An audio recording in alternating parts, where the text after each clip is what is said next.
प्रार्थना दिल की बेकार नहीं होगी।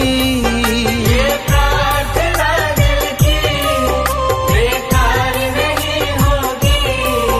पूरा है भरोसा मेरी हार नहीं होगी। पूरा है भरोसा मेरी हार नहीं होगी। ये प्रार्थना दिल की बेकार नहीं होगी। ये प्रार्थना दिल की बेकार नहीं होगी। पूरा है भरोसा मेरी हार नहीं होगी। पूरा है भरोसा मेरी हार नहीं होगी। ओ बाबा जब तू मेरे साथ है, ओ बाबा सर पे तेरा हाथ है।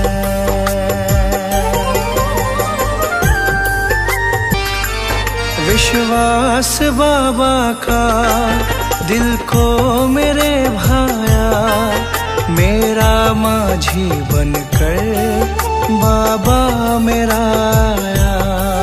मेरा माझी बनकर बाबा मेरा आया। विश्वास बाबा का दिल को मेरे भाया, मेरा माझी बनकर बाबा मेरा आया। तेरे सिवा कोई अब आस नहीं होगी। तेरे सिवा कोई अब आस नहीं होगी। पूरा है भरोसा मेरी हार नहीं होगी। पूरा है भरोसा मेरी हार नहीं होगी। ओ बाबा जब तू मेरे साथ है, ओ बाबा सर पे तेरा हाथ है। मैं हार जाऊं ये कभी हो नहीं सकता। बेटा अगर दुख में पिता सो नहीं सकता। बेटा अगर दुख में पिता सो नहीं सकता। मैं हार जाऊं ये कभी हो नहीं सकता। बेटा अगर दुख में पिता सो नहीं सकता। बेटे की हार तुम्हें स्वीकार नहीं होगी। बेटे की हार तुम्हें स्वीकार नहीं होगी। पूरा है भरोसा मेरी हार नहीं होगी। पूरा है भरोसा मेरी हार नहीं होगी। ओ बाबा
कैसा कहते हैं श्रीमद् भागवत कथा।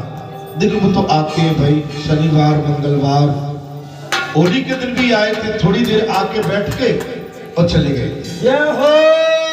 जब 1-1.5 बजे के आसपास जब भाग जमने वाला था, बिल्कुल उसी टाइम पर आके, और ये भगवत कृपा है, ईश्वर किसी न किसी रूप में हमारे आपके अंदर भी तो रहते ही हैं, लेकिन किसी न किसी रूप में वो भ्रमण करते रहते हैं। मैं सभी को नमन करता हूँ, प्रणाम करता हूँ। और आज आपका होलिका का महापर्व भी विराम ले जाएगा।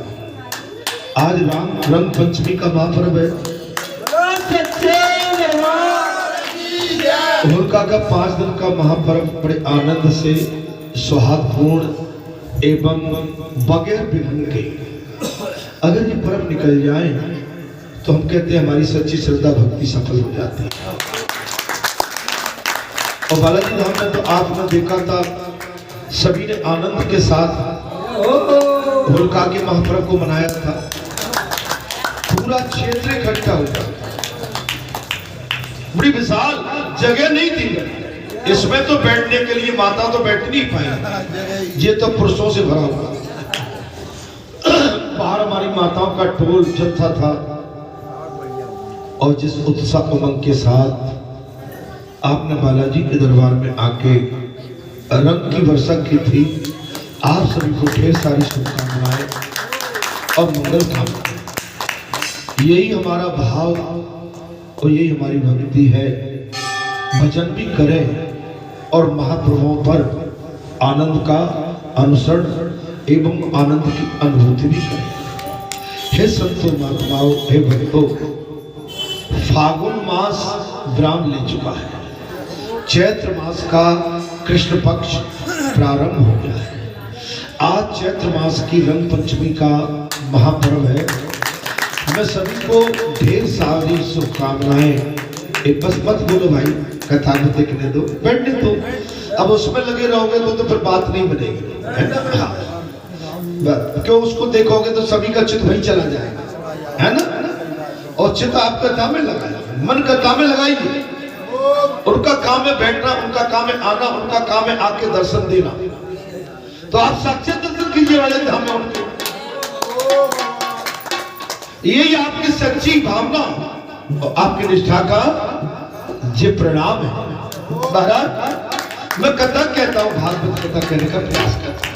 भागवत कथा में आ गया दृष्टांत हमारा।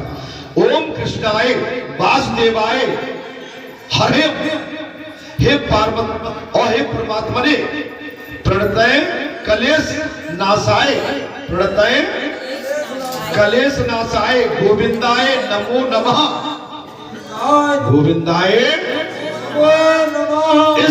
इस मंत्र का जाप 21 बार करना तो बहुत लाभकारी है। कौन सा? ओम कृष्णाय वासुदेवाय हरे परमात्मने प्रणतम कलेशम नाशाय गोविंदाय नमो नमः। आप चाहो तो इसकी फोटो ले लेना अभी और अपने व्हाट्सएप पर डाल देना, ठीक है? आप इसको कहां ढूंढोगे? मैं तो ढूंढ के लेके आया। ओम कृष्णाय वासुदेवाय हरे परमात्मने प्रणतय कलेशम नाशाय गोविंदाय नमो नमः। 21 बार आप पाठ करेंगे। महाराज मैं एक ही अनुरोध करूंगा, भगवान के चरणों में अनुराग और मानव जीवन से प्रेम, ये जनता जनार्दन ही, ये ईश्वर का ही स्वरूप है। आप कभी किसी को पीड़ा मत दो, किसी को कष्ट मत दो। आपकी पूजा तपस्या सफल। अगर आपने हमने किसी को भी पीड़ा दी, हम या कुछ भी करें, हम खुद करें, हमारी फिर पूजा सफल नहीं हो सकती। मैं दूसरे पे आक्षेप नहीं लगा रहा। हम जहाँ कितनी भी सत्यनारायण की कथा बोल जाए, लेकिन इस स्थान पे आके किसी को पीड़ा देके जाए तो आपकी कथा भगवान पसंद नहीं कर रहे। मैं कुछ गलत तो नहीं बोल रहा, और तुम्हें गलत लगा करे। मैं एक चीज और कह देता हूँ, तुम्हारी समझ में नहीं आया करे ना आप लोगों की, तो खड़े को पूछ लिया करो महाराज, लेकिन यहां से जाने के बाद में जो बाहर जिस तरह का जो परोसती है वो ठीक नहीं है। कोई बात समझ में नहीं आई, मैं तुम्हें समझाने का प्रयास कर रहा हूं। मैं व्यक्ति विशेष के लिए कथा कदापि नहीं कहता हूं, मैं सर्व कल्याण के लिए कथा कहता हूं। और कथा में ये कोई मैं अलग से नहीं, कोई लिख के भगवान श्री कृष्ण ने जोर का बोले भैया जीवन में जो लोग साथ रहकर छल करें, आप चाहो तो मैं पुस्तक में से लिखी है, मैंने कोई अलग से पढ़ के नहीं आया। जीवन में जो लोग साथ रह के छल करें, धोखा दें, चुगली करें, बातों को गलत तरीके से किसी अन्य के साथ परोसे, ठीक है ना, तुम तो फोटो कॉपी कर लेना ऐसे। और इसकी किताब है, आप चाहो मैं किताब का प्रमाण दे दूंगा। मैं तो आपको कल्याण की बात बता रहा हूं। फिर सोचो, जीवन में जो लोग साथ रहकर छल करें, साथ रहकर और धोखा दे, चुगली करे, ये भगवान श्री कृष्ण का है महाराज, ये उन्हीं का है, सब लिखा हुआ। बातों को गलत तरीके से किसी अन्य के साथ परोसे या बताएं, उनका साथ छोड़ देना चाहिए, वो बेहतर होगा। जी भगवान ने कहा, मैंने नहीं कहा। ध्यान करना, मेरा आप लोगों से जी विनती है, हम आप जहां सच्ची पढ़ाई पढ़ने आते हैं, आप चाहो उसको ऊपर का उतार लो, व्हाट्सएप पे डाल दो, उसको मुझे वापस कर दो, बोलो सच्चिदा, इसको व्हाट्सएप पे डाल दो सबकी व्हाट्सएप। और जी मैंने भागवत कथा में से उठाया, मैं कहीं अलग से नहीं लाया, जी मैंने भागवत कथा में से लिखा हुआ है। आपको जो लगता होगा मैं मनगढ़ंत बात करता हूं, मैं मनगढ़ंत बात करने का मेरा कोई इरादा किसी से रहता ही नहीं। ये सभी के व्हाट्सएप पे डाल देगा, जो लोग तुमसे जुड़े हुए इसके पे डाल देगा, सब जगह डाल देगा। मेरी बात को समझ, विदुर धर्म के साथ है, चुका रहे बोल, अपने पद को त्यागता अपनी आंखें खोल। आप अपनी आंखें खोल के चलिए संसार।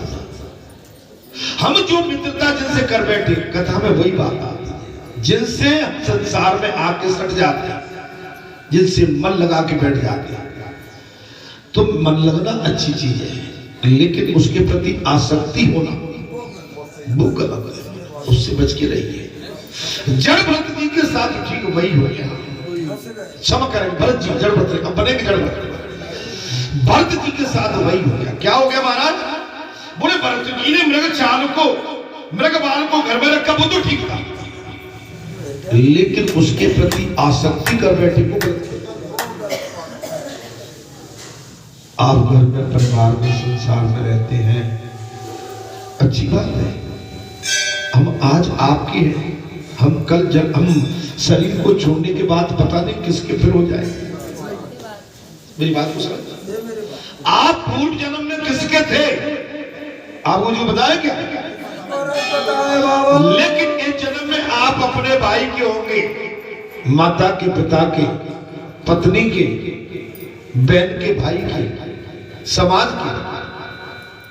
आप जो है ये शरीर छोड़ने के बाद हमें फिर अलग करना खुश, ये जो अपनापन हम करके बैठ गए हैं, जी हमारे लिए सदा के लिए नहीं, हमको शरीर छोड़ के जाना है, हम किसी और के हो जाएंगे।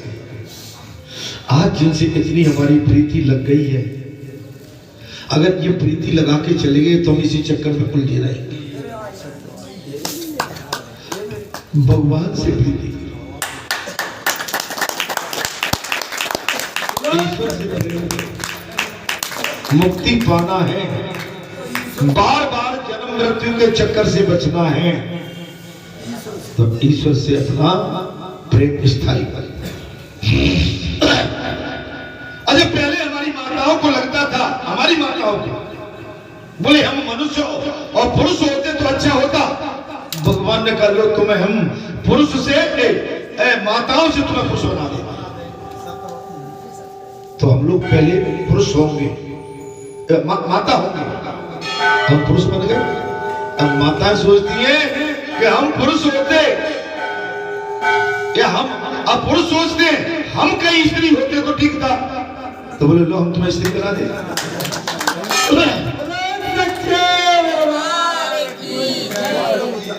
राजा जनक जी के घर से कौन थी जानते हो? पूर्व जन्म की उनकी मां। राजा जनक जी के जो कौन थी, सुने ना, वो पूर्व जन्म की उनकी मां थी। यो तो उनके गुरु ने कहा था कि राजा चक्कर में मत पड़ो, मत पूछो, नहीं तुम्हारा मन अभी घृणित हो जाएगा, तुम्हारा मन। बैठिए दादाजी, राम राम। हाँ, रामेश्वर के दर्शन करके आए दादाजी, राम राम। बैठिए, आपका मन घृणित हो जाएगा। लेकिन जनक जी नहीं माने थे महाराज। पूछ लिया तो बता दिया, राजन अगर जानना ही चाहते हो ना, जो तुम्हारी धर्मपत्नी है ना, तुम्हारी पूर्व जन्म में जो तुम्हारी मां थी। ये हो हम केवल संसार में भटक रहे हैं। अगर किसी पशु पंछी पे हमारी आसक्ति हो जाए, अगर हम शरीर छोड़े अंतिम समय में जिस पंछी पशु चैटी चैटा किसी भी प्रकृति की किसी भी वस्तु पर हमारी आसक्ति आ जाए, अगले जन्म में हमें वही बनना पड़ेगा। यहाँ पर भरत जी के साथ वही हुआ है कि भरत जी ने जहां तक बालक का पालन पोषण किया बहुत अच्छा, मृग बालक का पालन पोषण किया भरत जी ने, ठीक बात है। लेकिन उनसे जो मन लगा के बैठ गए वो गलती। महाराज भजन और भक्ति में वहां संसार नहीं है। भजन और भक्ति में संसार की बाहरी संसार नहीं है, अंतर संसार की, संसार ही बाधा रूप है। भीतर मत आने दो, बाहर बाहर रखिए, लेकिन संसार को हृदय में बसा के बैठ गए तो मारे जाओगे। कथा में ये प्रसंग आ गया है।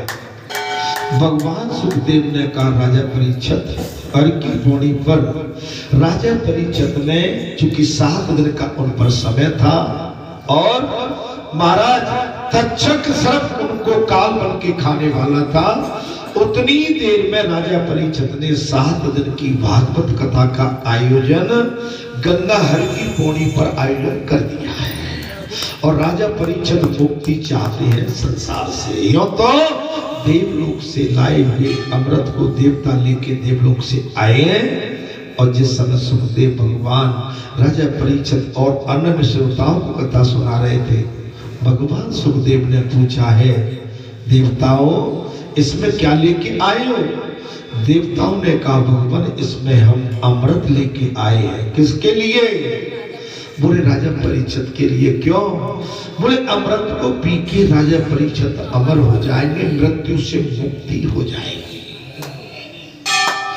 भगवान सुखदेव ने इशारा कर दिया, राजन देवलोक से देवता लोग जो आपके लिए अमृत लेके आए, कृपया करके उसका सेवन करें, आप मृत्यु के भय से दूर हो जाएंगे। बोले ना प्रभु, मैं अमृत तो पीना चाहता हूं। व्यासपीठ पर आप मेरे भगवान स्वरूप आसीन है, आपके मुखाग्र बिंदु से जो वर्ण निकलेंगे, जो कथा निकलेगी, मैं उसको अपने कानों को दोना बना के उसका श्रवण पान करके उस रस को पीना चाहता हूँ, जिसके पीने के बाद मैं जन्मों जन्मांतर के लिए हर तरह से इस काल से मुक्त हो जाऊं। हे श्रोताओं, हे भक्तों, हे पंचों, हे महात्माओं, कान खोल के कथा सुन। ये अमर कथा है। भगवान शंकर अमर कथा जानते थे। भगवान शंकर अमर हो गए और माता पार्वती को कई बार शरीर छोड़ना पड़ा है। मैंने कई बार ये प्रसंग किया है। नारद जी ने थोड़ी सी कुछ जो है घर में दांत डाल दी। बोले कहाँ है भोलेनाथ? बोले भोलेनाथ तो कहीं होंगे, समाधि में होंगे, योग में होंगे। नहीं महाराज, और कुछ इस तरह की बात की। नारद जी ने थोड़ा सा कह दिया, नहीं जो सीधे होते हैं वो बहुत ज्यादा उनको सीधा नहीं। वो अपनों के साथ भी कुछ न कुछ छिपा के रखते हैं। बोले क्या छिपा लिया? बोले अच्छा पूछ लेना, जो मुंडमाला डाले हुए गले को किसकी है? बोले ठीक है। बोले हमारी। बोले तुमसे इतना प्रेम करते हैं? हाँ मेरे प्रभु मुझसे इतना प्रेम करते हैं। बोले मुंडमाला गले में डाली, तुमको इतनी बार शरीर छोड़ना पड़ा? हाँ। अब भगवान शंकर को? बोले वो तो अमर है। बोले अमर क्यों है? बोले तुमसे उन्होंने ये अमर कथा का राज छुपा के लगा दी। नहीं नहीं मेरे बोले मुझसे कुछ छुपाते नहीं, नहीं सीधे को सीधे समझते हुए। अब आए भगवान शंकर बिछड़ के लोक का, और आकर मारे माता पार्वती डेली उनको आसन सिंहासन देती थी महाराज, जलपान की सेवा पान करती थी, आती उनका सम्मान आइए प्राजिए आगमन करती थी। लेकिन उस दिन माता पार्वती को भुला के बैठी है, टस से बस नहीं हो रही। भगवान शंकर ने दृष्टि दी कि आज तो कोई ना कोई विषय चक्कर है। क्या बात है देवी, स्वास्थ्य गड़बड़ है क्या? क्या बात है, कोई आया तो नहीं? भगवान शंकर ने ध्यान दिया तुम्हारा पुत्र नारद तो नहीं आया? आया था तो तुमको क्या, तुम्हें क्या विद्या देगे, कौन सा मंत्र पढ़ा के बिगड़ गई? बोले ये बताओ तुम्हारे गले में मुंडमाला कितनी बड़ी है? भगवान शंकर ने कहा देवी पार्वती आपकी, तो मुझे कितनी बार शरीर छोड़ना पड़ा? बोले जितनी मुंडमाला पड़ी है उतनी बार। बोले आपको? भगवान शंकर एकदम चुप हो गए। आपने मुझसे कुछ छुपाया है। क्या छुपा लिया? बोले आप अमर कथा जानते हैं? हाँ जानते हैं। आपने बताया क्यों नहीं? देवी पार्वती आपने कभी जिज्ञासा पूछने की नहीं? मैंने बताया। तो पहले जिज्ञासु के मन में जिज्ञासा होता, आपके मन में यहाँ बालाजी धाम में आते हैं, आप मुझसे क्या चाहती हो? मैं आपको पूरा बताने का प्रयास करूंगा। मैंने अभी कथा में यही कहा,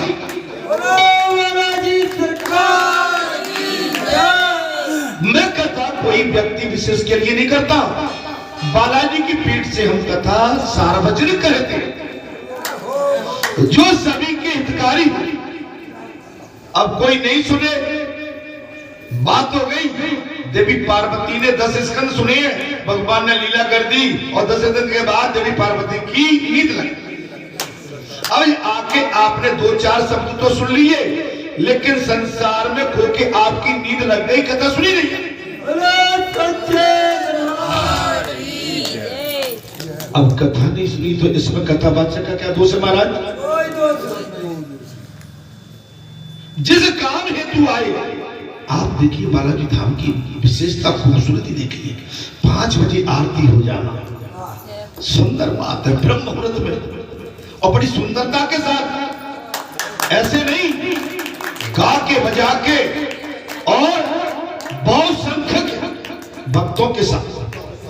हमारे 2-4-5 गाड़ी आती भर के, हमारे सुबह 5 बजे 100-150 आदमी रहते हैं आरती।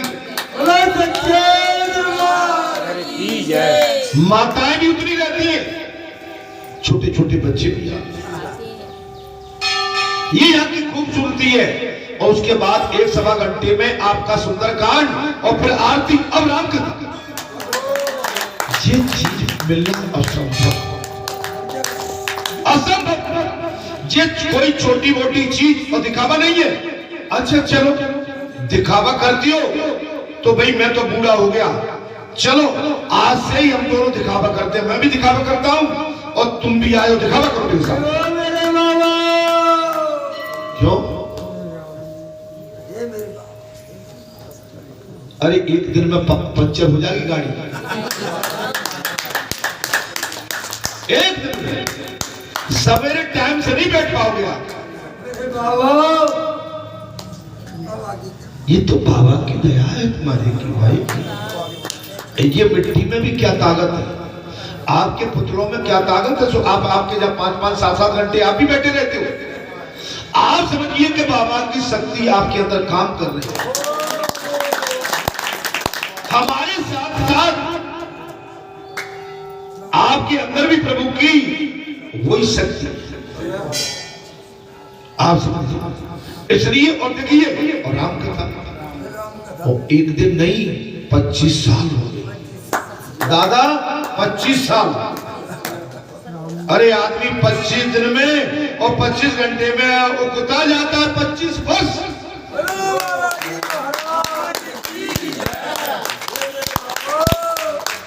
अब कोई कहे कि भाई अब इनके आगे कोई कहे कि अब तो मूड पटकती है, तो बाबा कहेंगे पटकते रहो भाई। वैसे मेरे जब मूड पटकने की जरूरत नहीं है, मेरा कुछ नहीं बिगड़ेगा, तुम्हारे चोट आ जाएगी, शांति करो। अरे बाबा आराम कथा सुनो। जीवन में अच्छा मिला है, परमात्मा ने बहुत कुछ दिया। साक्षात नारायण का स्वरूप तुम्हारे आंगन में आ गया। होली के दिन इतना क्षेत्र जुड़ा था, तुम अपनी पौर पे बुला के देख लो किसी को होता। आज मंगलवार का दिन है तुम्हारे क्षेत्र में, मैं क्षेत्र की बात कर रहा हूं, मैं गांव की भी बात नहीं कर रहा हूं। तुम्हारे क्षेत्र में दुनिया का संत महात्मा भक्तों की कतार तुम्हारी चौखट पे लगी है। तुम्हारे पुरखों ने, हमारे पुरखों ने, सभी के पुरखों ने, क्षेत्र के पुरखों ने, मैं क्षेत्र की बात कर रहा हूं, क्षेत्र के पुरखों ने निश्चित कोई ऐसे सत्कर्म किए थे कि जिसके लिए भगवान स्वयं प्रकट होने के लिए बाध्य हो गए। जी पुजारी जी नहीं आ रहे, भगवान बाध्य हो गए। भगवान अगर बाध्य हो जाए तो एक बनिए की कथा मैंने सुनाई थी कि बगैर पैसे की सेवा, बोले महाराज जिसमें पैसा खर्च न हो, कोई ऐसी सेवा जिसमें पैसा नहीं लगे, ऐसी कोई भक्ति बता दो। संत महात्मा ने कह दिया है, एक और मेरे पास बताता हूं, कौन सी है? मानसिक पूजा। सेठ जी कंजूस था सेठ, मानसिक पूजा की बोले इसमें कुछ भी नहीं लगेगा, आप तो केवल मन से कहो मैंने प्रभु को 5 बजे में उठा, मैंने प्रभु को नहलाया धुलाया, मैंने दिया बत्ती की, चंदन बत्ती की, तुलसी का अब भोग लगाया, आरती उतारी, अब भगवान का कीर्तन किया, संकीर्तन किया। आप ऐसा करते रहिए मानसिक सेवा। उस बनिया ने 12 साल किया। अब एक दिन थोड़ा सा शक्कर ज्यादा डल गई, मन की शक्कर ज्यादा